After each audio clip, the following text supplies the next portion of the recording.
Now we're rolling. Damage Plan MMA podcast. I'm Jason. As always, my co-host, Zack Partridge in the house. What up? What up, dog? How stoked are you for UFC 278? Good. I just got back from the Fighter Hotel. I know you got to go down there and hang out with some fighters. I saw you got a picture with Justin Gaethje. Gotta go hang out with Matt Serra while they were having drinks and stuff. Just kind of sat there, kind of chopped it up with them a bit. Chopped it up with those guys. Yeah, Matt Serra's funny. That guy's a character.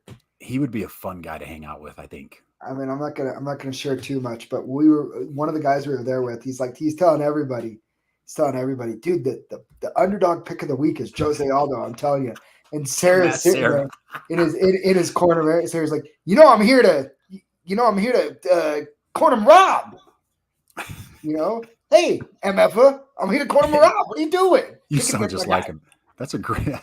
You sound just like him, dude. That's good. Yeah. Oh, I feel like I can do a decent Matt Sarah. Hey. It's pretty cool having all the UFC players. Yeah, I saw that. I know you talked to Paul Acosta. He's over at Sierra or Phoenix cutting weight. Shout out to Phoenix PI. Yeah. Justin Gaethje, dude. Shake his hand. His hands are like bricks. I was gonna say, I think you could take him. I mean, looking at the picture, I'm like, dude, I think Zack can take him. You're like, no, hell no. Dude, just shaking his hands. His hands felt like rock. That's crazy. It's gonna be a fun weekend, man. It's pretty cool for Salt Lake to be getting that love, I hope the fans show up. I really do. I would think Vivid. I would think they probably blasted out some promotion to all the Jazz ticket holders. Actually, I don't think they did because my parents were season ticket holders. Interesting.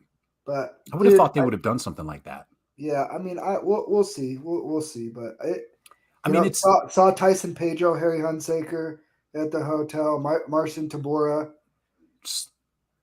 Harry Hunsaker looks fantastic at 205. Dude, 205. He looks great.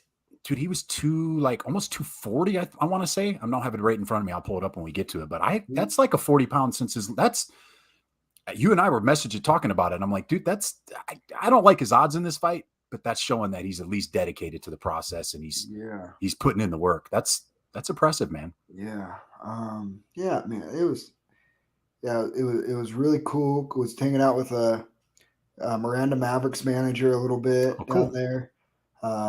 She's on weight. Her weight cut's been really good, he said.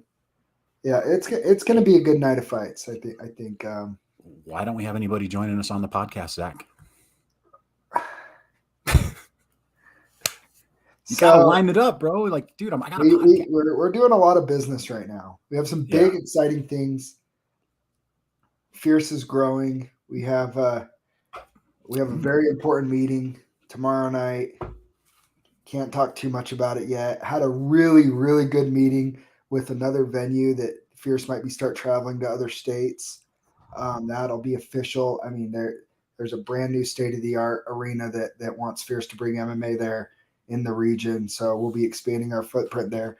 It's freaking cool, man. It's super exciting right now. And so I just kind of down there, kind of rub shoulders, meet some managers, get some of their fighters to come fight for Fierce here in the future. Do some things and I mean they don't know it, but I'm just trying to bring in some people for some Utah guys to beat up. Straight up. It's gonna be exciting.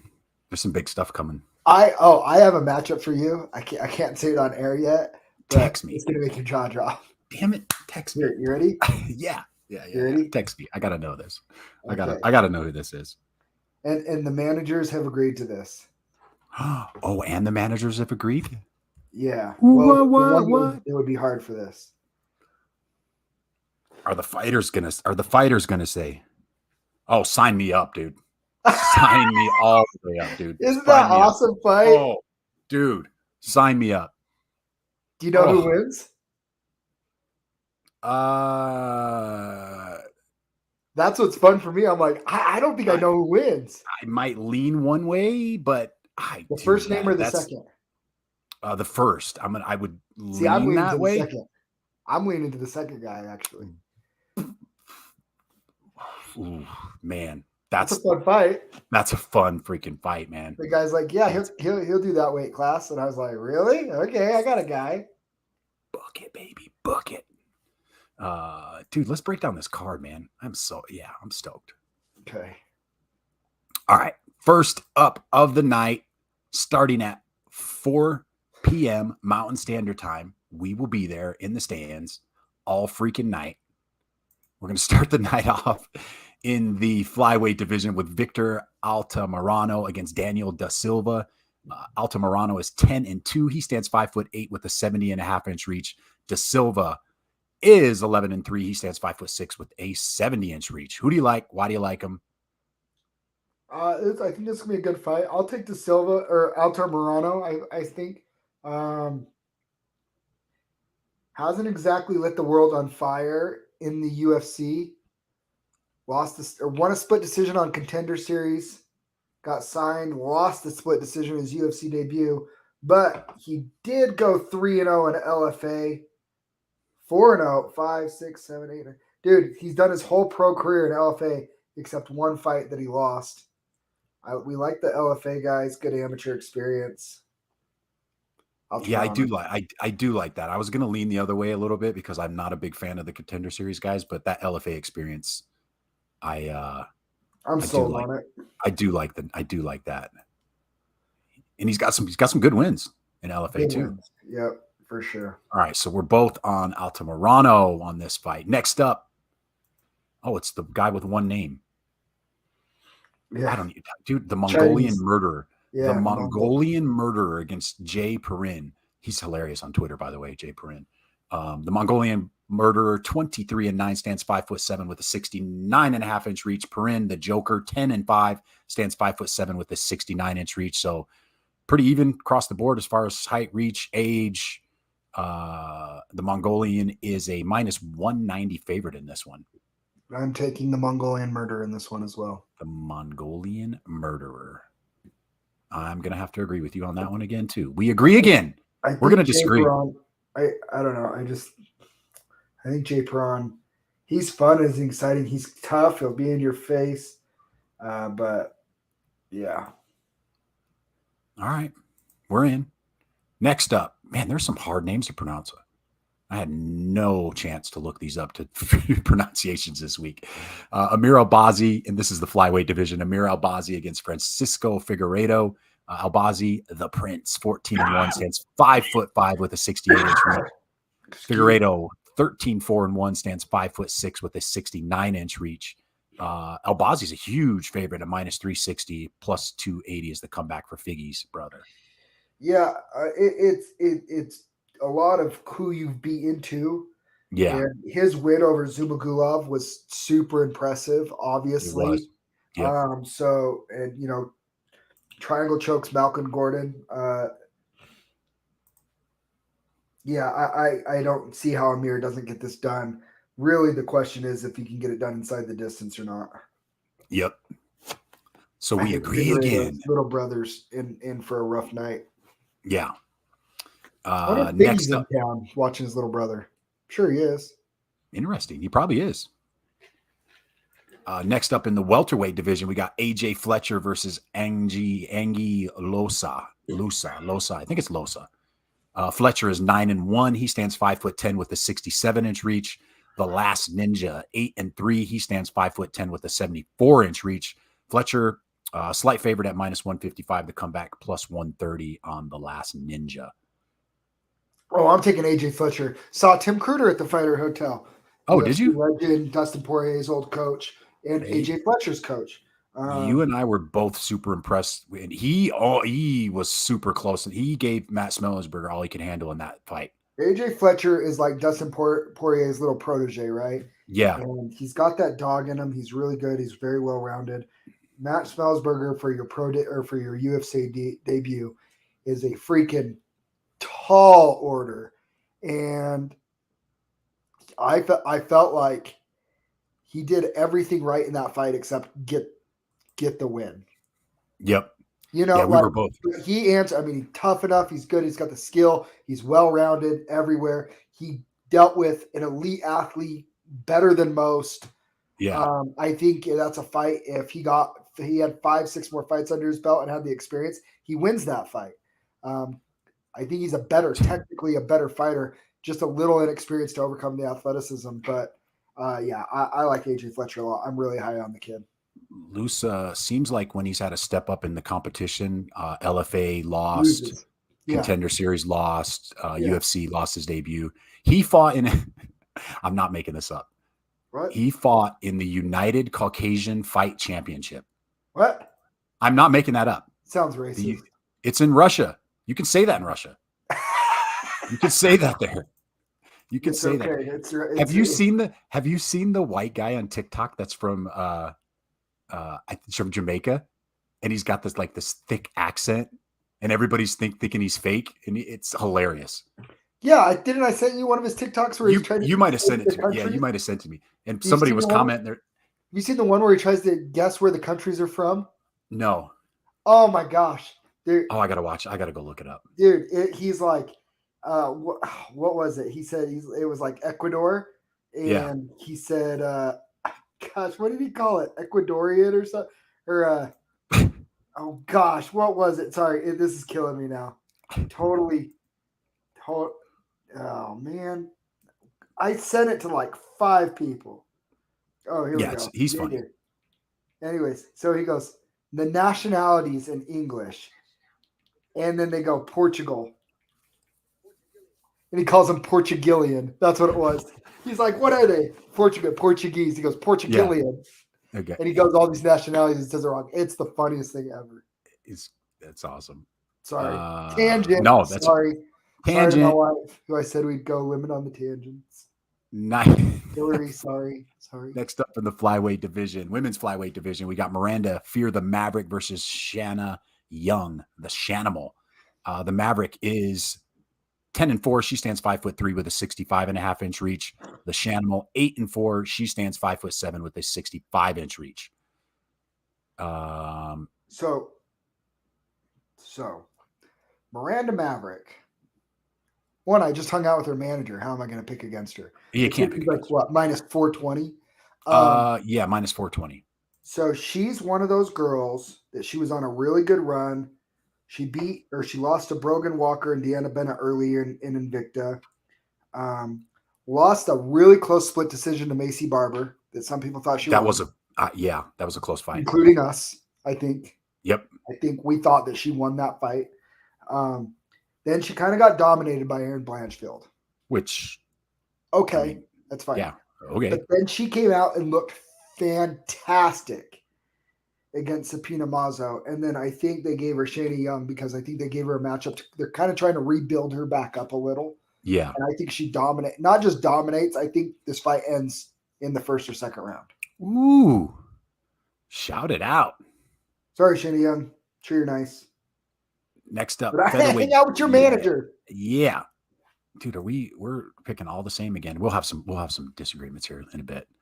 Sean Woodson, the sniper, versus Luis Saldana. Woodson 9-1, stands 6'2" with a 79-inch reach. Saldana 16-7. He stands 5'11" with a 73-inch reach. Man, both of these guys are big for this division. Woodson is a 3-1 favorite. Who do you like? So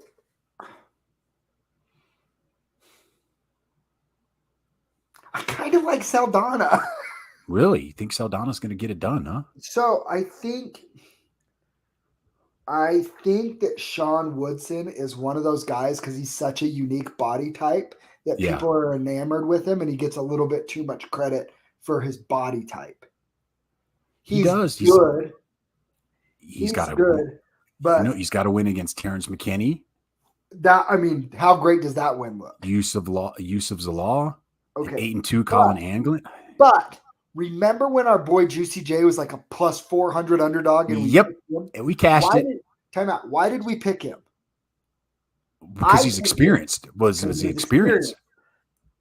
Look, so Sean's 9-1. He's fighting a guy that's 16-7. That's a big experience gap. Like, one of the hardest things I feel like to learn is how to fight against big, long fighters. But if you're a more experienced fighter, early in the career, he's probably like Terrence McKinney. Probably never fought a guy as big as Sean Woodson before. As long. Oh yeah. Oh, for right? sure. And it was 3. It was 3 years ago too. Yeah, it's a new experience for him, dude. I bet you, Luis. He's been in enough training rooms and sparred and gone enough rounds with big long guys. Like, I think he might figure out how to have some success in the. I don't know. I'm not saying like it's a lock. I'm not saying whatever. But if I'm going with an underdog on this card again, give me another guy that's very well experienced against somebody like Sean Woodson. I like Sean Woodson. It's nothing against him. It's just interesting. Okay. Interesting. Right. And just a ton of value on a very winnable fight. Very live dog. First disagreement. I'll pick Woodson. I don't hate your breakdown. We haven't had any like really good, like, no, dude, I'm picking this guy. You're picking, like, we've been like, we disagree on them. We've been disagreeing on some, but it's like, oh, I could see it going that way. We need some Ortega Volkanovski is what we need. Because we haven't had that in a while. We need a Joel Haro giving you a body shot bet. Oh no, dude. I had to take one from Cole Fowl. Stop it. You want to talk about I took it like a champ. You want to talk about somebody that has bricks in their hand. Joel's another one guy that you shake his hand, you're like, damn, this guy's got freaking rocks in his hands. Yeah. Kid can crack. Next up in the lightweight division, we got Jared Gordon versus Leonardo Santos. Flash Gordon, 18-5, stands 5'9" with a 68-inch reach. Santos, 18-5-1, stands 6 feet tall with a 75-inch reach. Gordon, pretty big favorite, -330 to come back, +260. Has Father Time caught up with Santos? Yeah. He's almost 43 years old, dude. Yeah.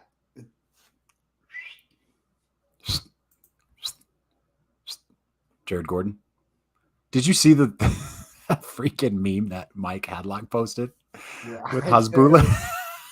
That was good. That was a good one. I had to repost that one. He must have gotten banned on Facebook because he added me back. Dude, he's been banned like 5 times. Oh, I freaking love that guy. All right. Rounding out the prelims is the heavyweight matchup between Marcin Tybura and Alexander Romanov. Tybura, 22-7, stands 6'3" with a 78-inch reach. King Kong is 16-0, stands 6'2" with a 75-inch reach. He's a 3.5-1 favorite. I think we all know why. The guy's a freaking beast. I think he body slams his coach again. Yeah. Good luck, Marcin Tybura. I mean, Tybura's good. He's got some good wins. He's tough. Lost to Volkov, but he's got wins against Harris, Greg Hardy, Ben Roth. I mean, he's got some wins, but I think Romanov is kind of special. So we're both on King Kong on that one. Is he special? Or I don't know if he's special. I think he's... Here's the thing. I just think he's a specialist that most heavyweights can't deal with until he gets into the top tier. Yeah, we'll see. Yeah, the thing is those guys are at the top tier. I mean, Romanov's big, don't get me wrong, but those guys are at the top tier. They're huge, and they're strong. Yeah. Both on King Kong on this one. Next up, starting off the main card, we got, this is going to be a good one. Tyson Pedro versus Harry Hunsaker. Pedro is 8-3, stands 6'3" with a 79-inch reach. Hunsaker is 7-5, stands 6'2" with a 75-inch reach. Hunsaker, once we talked about it earlier, making his light heavyweight debut. Tip the cap to him. Dude, that's impressive. I talked about it earlier. He weighed in against Justin Tafa the end of last year at 238.5. Dude, you're putting in some work. Yeah, for a big guy like that. 205. Just saw him at the Fight Hotel. He looked fantastic. I mean, it's a tall task to beat Tyson Pedro right now. Yeah, he looks scary. He looked good. I saw him at the Fighter Hotel too, and he looks terrifying. I mean, how does Pedro look? Okay, he beat Ike Villanueva in his comeback. He had almost a 4-year layoff.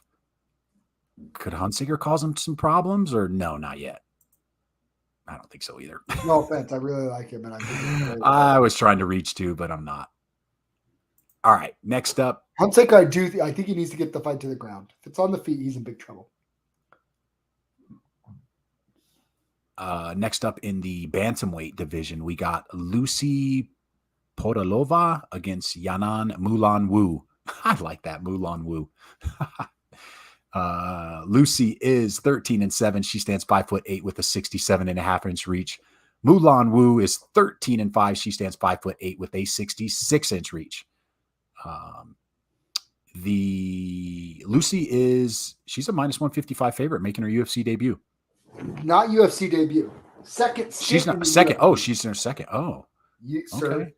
Okay. I didn't even look that up. I didn't have the whole thing. I don't say this often. Yeah. Because I try and always give credit. I hate this fight.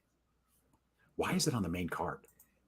I don't know. I feel like Miranda Maverick should be on the main card over this. Or the Romanov and Tybura. No, but I'm saying if the goal is to put a female fight on the main card, the Miranda Maverick one makes more sense to me. I don't understand that one at all. Here's the thing.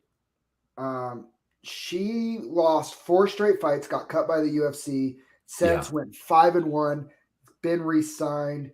Yan Wu has lost 3 in a row. So combined in the UFC, these two girls are 4. Let's see. Wu is 1-4, and Lucy is a outstanding 2-5. Do I have to pick a winner? 1-4 versus 2-5 in the UFC. Do I have to pick a winner? No, that's what I'm saying. I'm boycotting this fight. I'm boycotting it. This is when we go. Me and Hunter are going to go get a treat. This is our second. This is our second boycott fight in Damage Plan MMA podcast history. I don't remember the first one was, but I'm just exactly, and you shouldn't remember because we boycotted it. For the first one, but for the main card on this, it's like, dude, this should be starting off the card. This should be starting off the card. Yeah. Yeah, whatever. All right. Boycott. Okay. Next up in the bantamweight division, Jose Aldo against Merab Davashvili, the Machine. Aldo is 31-7. He stands 5'7" with a 70-inch reach. Davashvili 14-4. He stands 5'6" with a 68-inch reach. Ooh, this is a good fight, dude. This is a good fight. Well, so I've had my one friend who said this is his underdog pick of the week. Dude, how do you bet against Aldo at plus money with the way he's looked recently? Here's the thing. I'm having a hard time picking against giving me plus money with his Aldo's made a career out of beating. Aldo's made a career out of beating wrestlers. That's what I'm saying. He's not going to be. This is like this is only 3 rounds too, right? Yeah. Dude, I'm picking Aldo. Sorry. Give me Aldo at plus money. Hey, listen. I'm listening to you, but that's my pick. MFA. You can pick against my guy. You can pick against my guy. He's going here in a corner. It's my guy. My guy. Yeah, I am picking against your guy, Matt. So love you. Super cool to meet you tonight. I'm taking the plus money and Jose Aldo all day long. And I would pick Jose Aldo if he was -110, -150. I think he wins the fight. I just do. Okay, here's the thing. And if he wins this fight, he's the number 1 contender. And he fights the winner of Aljo and TJ. With the way that he's looked, I mean, yeah, I'm sorry. I mean, eventually Father Time's creeping up on him. He's almost 36 years old, but he's looked phenomenal lately. He's rejuvenated his career. A little TRT, at 135. Maybe? A little stem cell. Some picograms, maybe. No, I'm just joking. Not to knock it, but he is notorious of, why he stayed in the favelas? Yeah. Because USADA can't find people in the favelas. They don't have phones. They can't track you down. Yeah. I want to see. That's interesting. But I'm rooting for him because I want to see him get another title shot. Heck yeah. Dude. In Brazil. Give him that. Didn't they just announce they're going back to Rio in January? January, I think. Yeah. Yep. Dude. Winner of Dillashaw and Sterling. Aljo. Against Jose Aldo in Rio de Janeiro, Brazil. I'd kind of be cheering for Dillashaw to win because I want to see Dillashaw and Aldo for the belt in Brazil. Nothing against Sterling. I've kind of Sterling's winning that turned the fight tables finally. on him. I know he is, but I'm going to be silently cheering for Dillashaw just because I want to see those two fight in Brazil. Yeah. God, yeah, I'm all over that. Next up, the douchebag fight of the night: Paul Costa and Luke Rockhold. Costa is 13-2. Wow. Both of these guys just rub me wrong, man. They both just seems like. You see Luke Rockhold at the thing today? His shirt all unbuttoned, dude. Sit down. You look like a freaking clown. GQ model Luke Rockhold, He's dog. a freaking clown. Costa 13-2 stands 6'1" with a 72-inch reach. Rockhold 6-3, 16-5 stands 6'3" with a 77-inch reach. Who do you like? Both coming off of 2 losses. Luke Rockhold has had a 3-year layoff.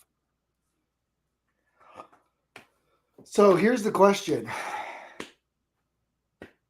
Is Luke Rockhold done? Because ever since Michael Bisping knocked him out, he's never been the same. Left hook and Larry. Here's what I'm thinking. Tell me. You're going to get Rockhold. He's almost 38 years old, and he's had a 3-year layoff. I don't see how he comes and fights one of the top guys in the division. What is Costa? 2, 3? What is Costa? He's 6. You're fighting a top 10 guy after a 3-year layoff. You're almost 38 years old. Yeah. Luke Rockhold, one of the guy that got me into MMA. That got me like into watching MMA. He told me Luke Rockhold will beat Chris Weidman. He's the best middleweight on the planet. That was like really? 6-7 years ago. Yeah. Luke Rockhold beat Weidman. Yep. Yeah.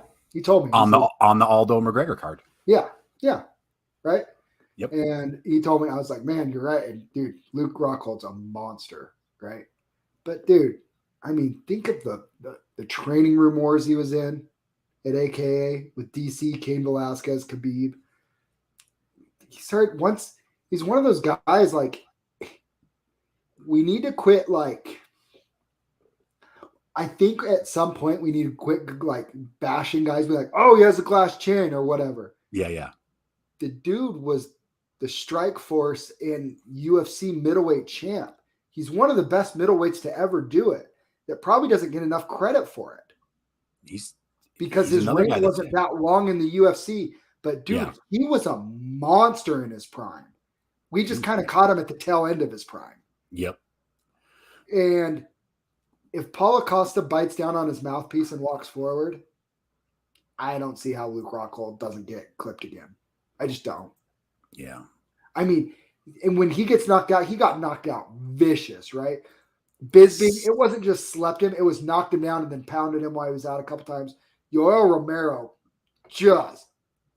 And then he goes up to 205 and Jan Blachowicz just, oh, man. I just feel like a left hook just puts his head, almost spins it out. And then the UFC says goodbye because you're too much of a headache. Oh, yeah. Huge headache. All right. I don't hate him going out the UFC, though. I mean, he's irrelevant to me. He's one of those guys that thinks he's still relevant, that's irrelevant. It's a little Diaz-ish. He's a little Diaz-ish. Yeah. Right? Thinks he's calling the shots and stuff, but it's like, bro, you're not really a draw anymore. You haven't fought in over 3 years. You know what's weird to me? The dynamic that's the weirdest to me is he's boys with DC, right? Like him and DC are boys. Yeah. Oh yeah. Yeah. And DC and Dana are boys. And Luke hates Dana. Yeah, that's an interesting dynamic. I mean, he was spitting just pure venom yesterday in that interview. Yeah. Just, I mean, a distaste and hatred. Yeah, I think I'm not gonna lie. The one thing that I do agree with, I defend Dana a lot. We did, of course. Yeah. I will say this. I do think if you're on a UFC roster, there should be some sort of like in the NFL, like they have a pension or whatever. I think if you do so many fights in the UFC or whatever, there should be like some sort of healthcare plan for like when you're done fighting, like to take care of your injuries post fighting and stuff like that. You say like 5 years, 10 fights, 10 years, eight fights. I don't know. I like it. I agree. I like that. If he's fighting for stuff like that, I can get down with that. Yeah.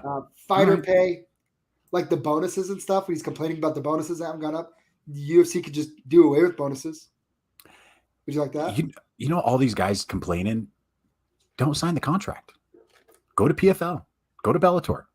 There's a reason guys are staying at the UFC. Like Dana, because Dana said, dude, he goes, you know why the fighters don't tell you how much they really make? Yeah. Because, How many friends and family would come out of the woodworks if it was public knowledge how much they actually make? 100%.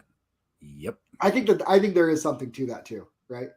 Well, and like we talked about on Tuesday, they roll out the red carpet for those guys on fight week. Like, go look at I'm not going to announce it. They want for nothing. Dude, guess what? I was just at the Fighter Hotel. It's probably one of the nicest hotels in Salt Lake. We could probably guess what hotel it is. You don't need to say. I mean, we could say it because come on, we know what hotel there's. I don't even know, but I know you haven't even told me, and I know.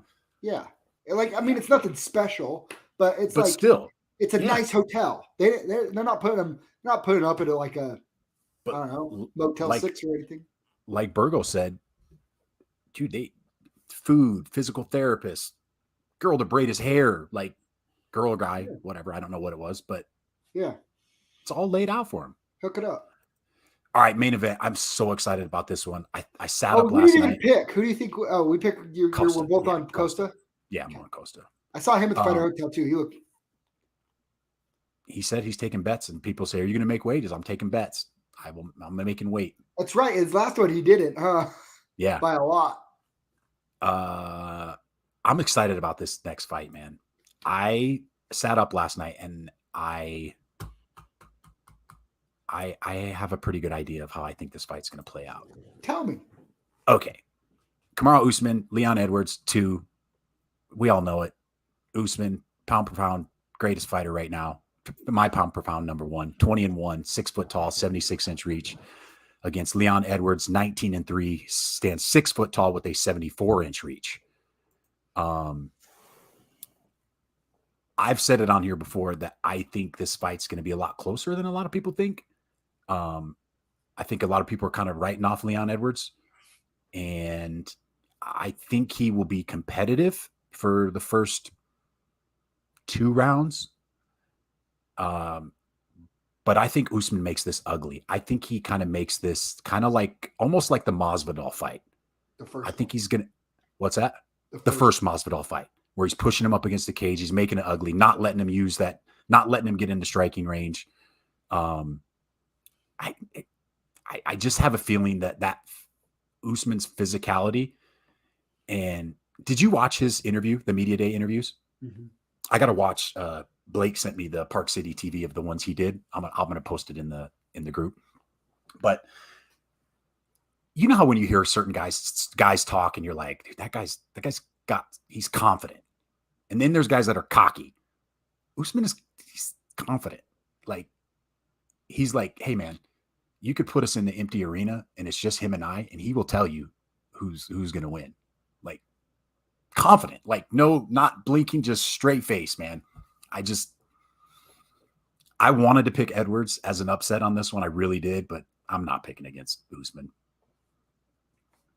So I listened to an interesting thing that Chris Lieben was talking about is people make the mistake.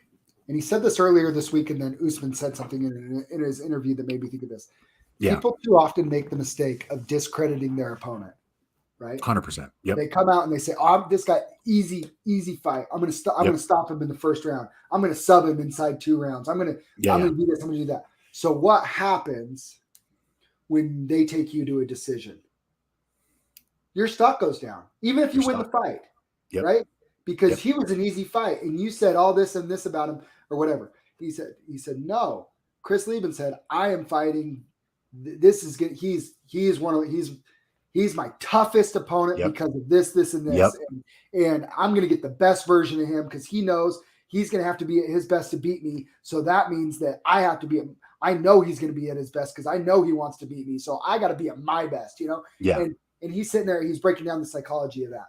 And then one of the first things I heard out of Usman was I was like, he's like, you know, first it was, oh, I've never fought anybody like Jorge, and then this, and he goes, Leon's tough. This is the first time that two guys have fought each other in the UFC on a 10-fight winning streak.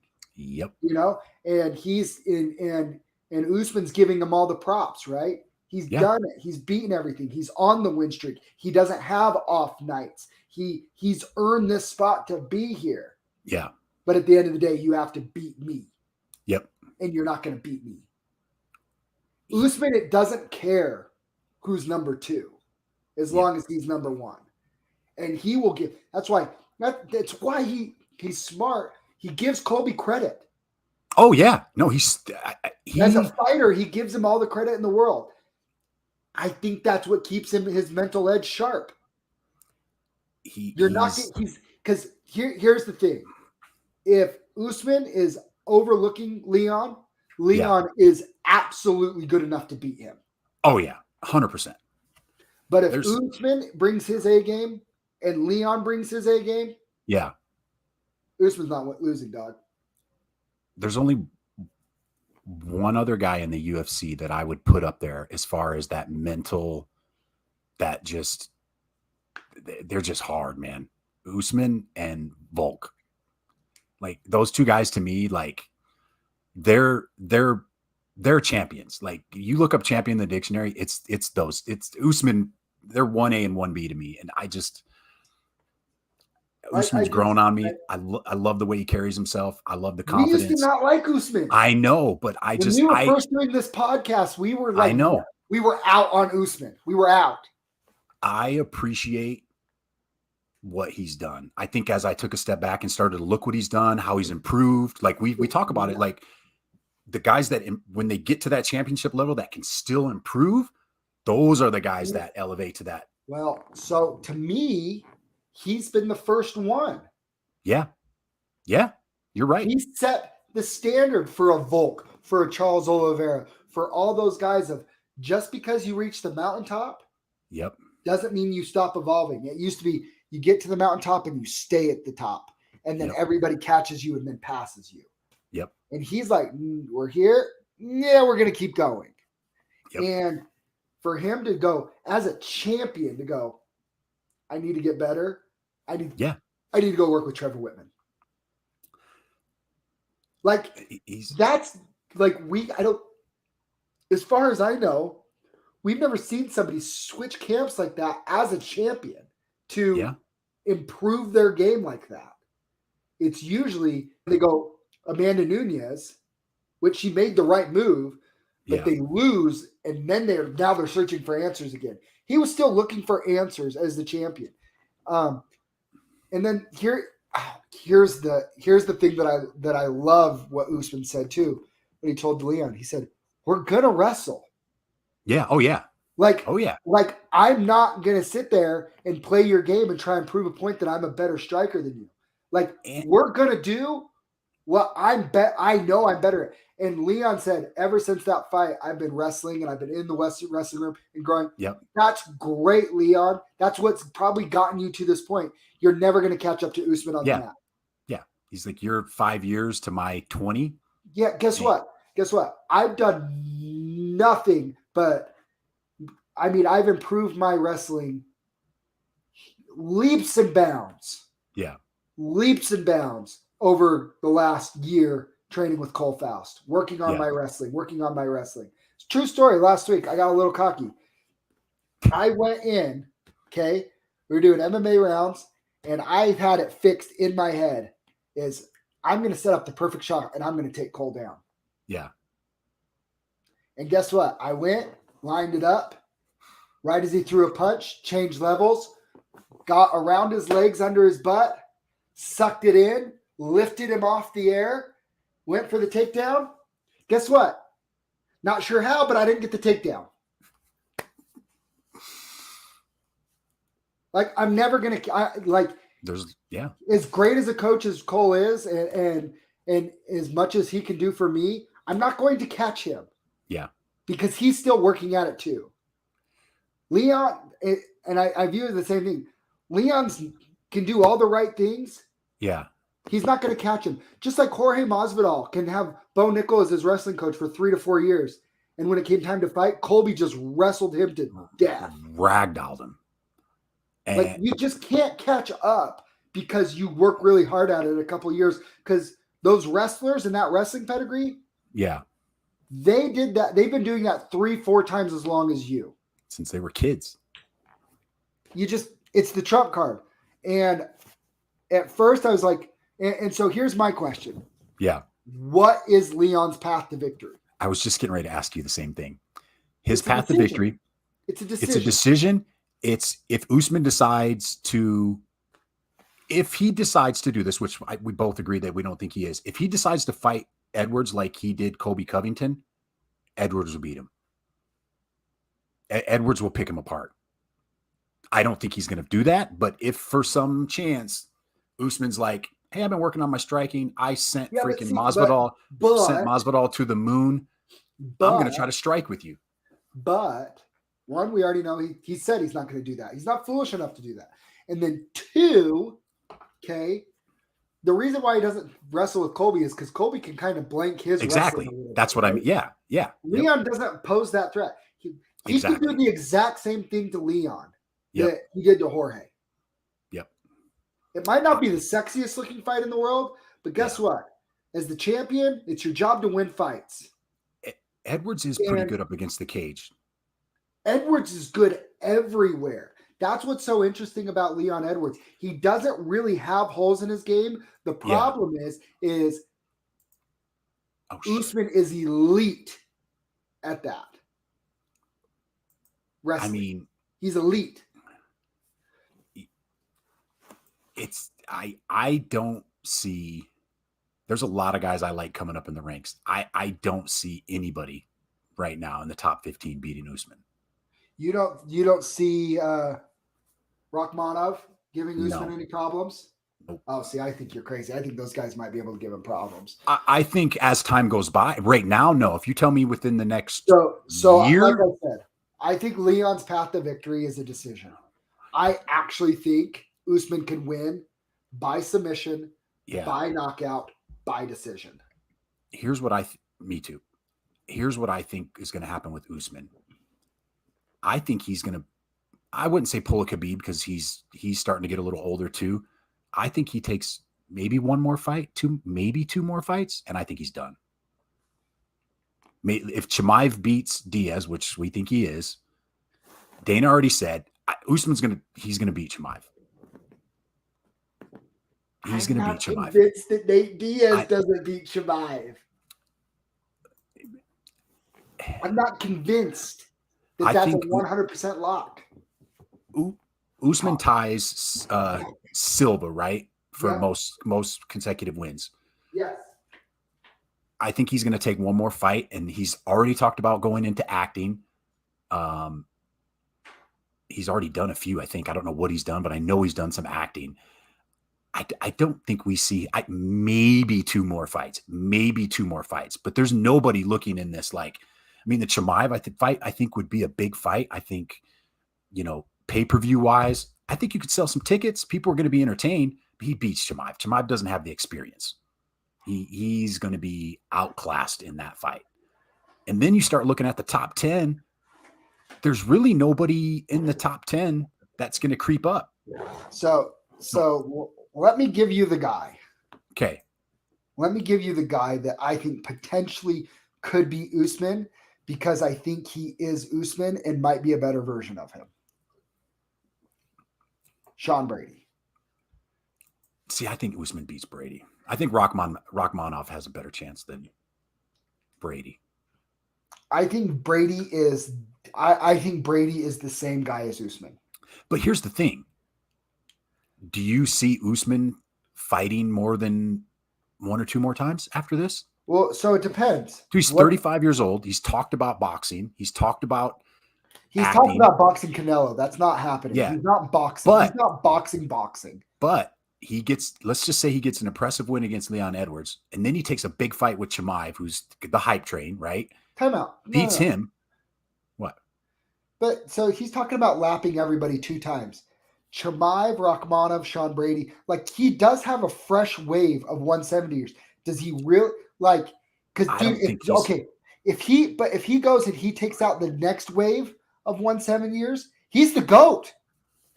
You give me 2, you give this win and another win, he's the GOAT. He passes John Jones. See, that's what I'm saying. The thing is I don't feel the longevity thing. He needs to have an arguable. He needs to have a clear-cut advantage in his resume over John Jones. John Jones' resume is the who's who, legends, whatever. But if Usman, you can say, yeah, but John had such big layoffs. He didn't have longevity. He didn't fight as much as he should have. Usman got to the top, stayed at the top with no breaks for X amount of years. He's my GOAT. Like, that's a legit argument as a threat too. Because I'm sorry. Khabib's not even close to John Jones' resume. No. He didn't do it long enough. Not even. He didn't do it long enough. No. Usman is getting there. The thing with Usman that I see is we know how mentally strong this guy is, right? I think he's smart enough to be like, you know what? He knows when it's getting close. It's time for me to walk away. Like, I'm on top. I'm going to break Silva's record, and I'm going to go fight freaking Canelo. Or I'm going to go acting, and I'm going to go act with The Rock in some movie. I don't see him 2 years down the road. What about his talk of going up to 205? I think that could be serious. I think that. So I actually think, dude, if he goes up and fights Yuri, I'm all about it. He could beat Yuri. I know. That's what I'm saying. I think he can. I could see him. Okay, I could see him fighting 2 more fights. This fight, after this fight. This fight, whoever's next, Chimaev, whatever, goes up to 205 and fights the champ. And if he wins, just deuces? Dude, yeah. He's the GOAT at that point, right? Yeah, he's the GOAT. What if it's John Jones? You hear when they ask him, what if it's John Jones up there? And he's like, I'll try. Have you seen John Jones? Right. Oh, yeah. He knows how big. Yeah. He ain't going back to 205. I'm sorry. That ship sailed. Look, Usman's strong, right? But it's kind of like Izzy going up and fighting Jan. It's like, dude, there's just some of those guys they're just big, and there's weight classes for a reason. So, would Usman beat Izzy? Yeah, I do. I think he would. I think he would too. Who would Usman lose to? They'll never fight each other, but yeah, I think they would. Yeah. What about if Do Bronx beats Islam and Do Bronx wants to go up to 170 and fight Usman?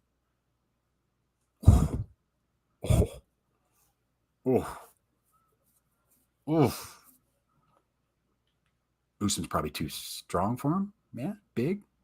Oliveira's big.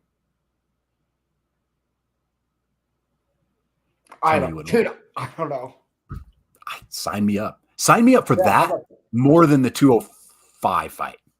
That would intrigue me more than it. The thing with the 205 fight is nobody's ever done it before. That intrigues me. That intrigues me. I mean, but that would have been the same as Conor going from 145 up to 170 and beating Tyron Woodley. It's kind of like it depends on who's there and who he fights.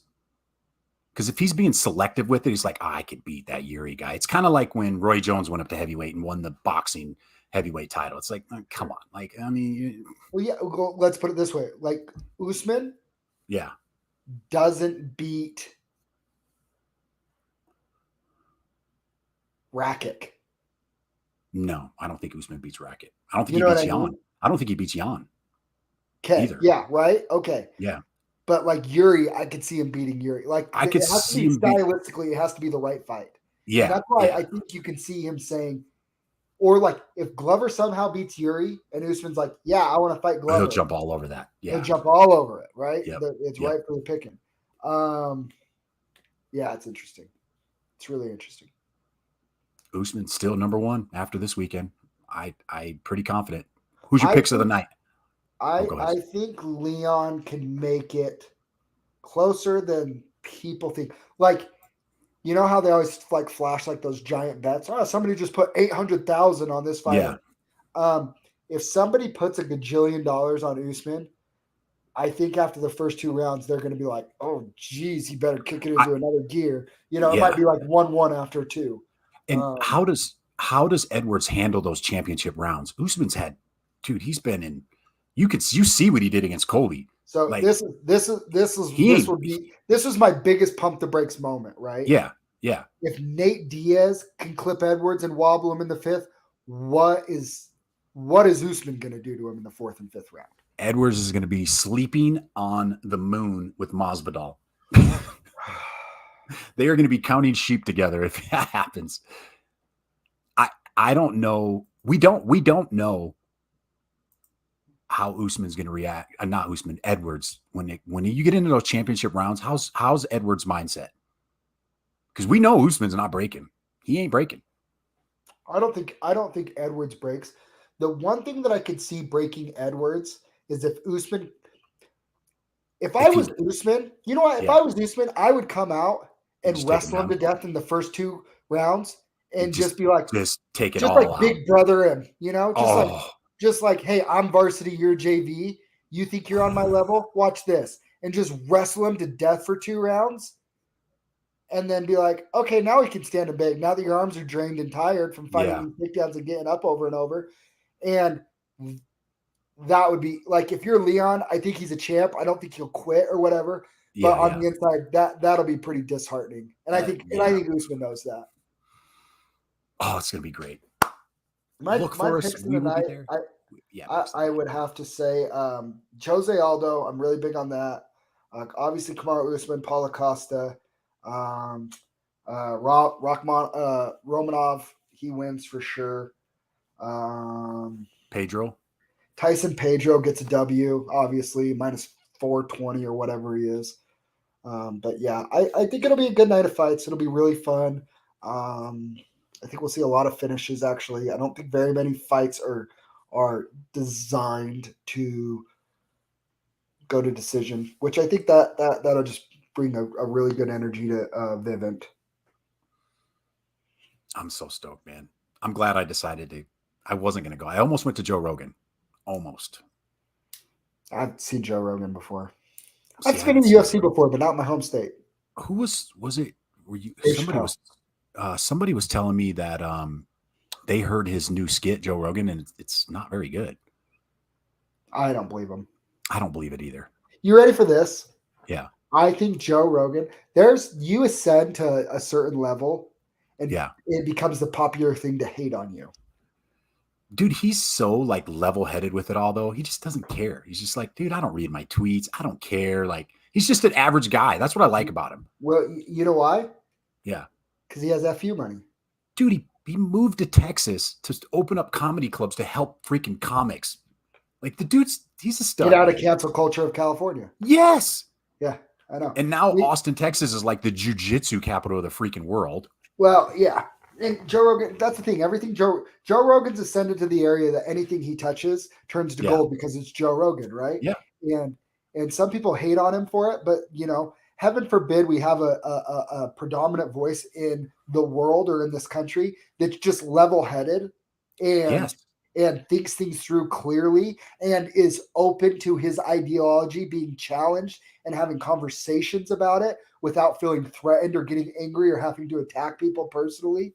Like, it's something that's kind of a foreign thing to people in our day and age, and I think it's why I like him so much, is so he's just so genuinely authentic without an agenda. It's why he has such a huge following, because I think so many people are craving authenticity. Yeah. But with that level of stardom, people just want to hate on you, and he's okay with that. My favorite thing. He always just says things how it is. And when he got caught with, somebody made that collage of him saying the N-word from forever ago, right? And they were trying to cancel him. And then all those Spotify employees were like, if you don't take him off Spotify, we're going to walk out and this and that. Well, guess what? He was smart enough to make sure that contract was guaranteed. 10 years, $100 million. You know what 10 years, $100 million means? He's got FU money. And in his words, you know what the beauty of having FU money is? Yeah. When people say stuff like that to you, you're going to say, FU, I'm going to keep doing my show on Spotify. Keep There's doing my nothing you show. can do about it. Yep. The best was when Izzy came out and said at the press, that's my nigga. Like, I like that. Like, come on now. Like, everybody knows. Like, just stop. And Izzy can say that, you know, and stuff like that. But it's this sorry. All right. Hey, we better stop now. Your wife's going to be messaging you and you're going to get in trouble. I'm sorry. You're never going to convince a reasonable person that going back in somebody's history 10, 15, 20 years and saying you need to be crucified for the things you said or did 10, 15, 20 years ago, because people change, right? People change. And the fact that happens in our society, it's anybody that gets behind that, just don't talk to me ever. Yeah. Ever. You better stop. Your phone's going to start blowing up. We have all done things and said things in our past that if people drug out, I think would be like, remember when John Gruden got fired from the Raiders? Wait.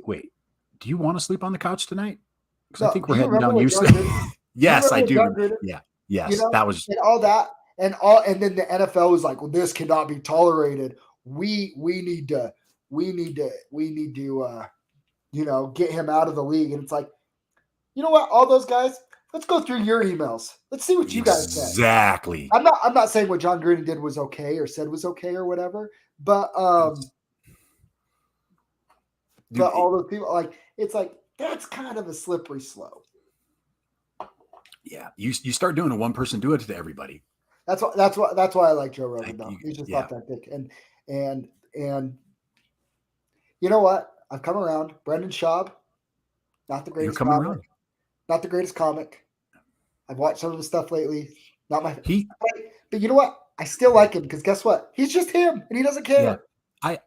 Yeah. He's growing on me too. Kind of like Ariel Helwani. I told you, I'm like, I don't like the dweeb, but we're out, man. No, we're not friends because I still he's got some. He interviews the top of the top guys and they're good. He's a dork, but I got to give him credit, man. There's a lot of little gems there. You're in trouble, aren't you? You're sleeping on the couch. Oh, you're good in the hood. Oh man. All right. We'll see you guys on Tuesday for the recap. Say hi if you see us there. I know where I'm sitting. I don't know where you're sitting. We're probably mixed up, but I'm sure we'll see each other. I'm sure.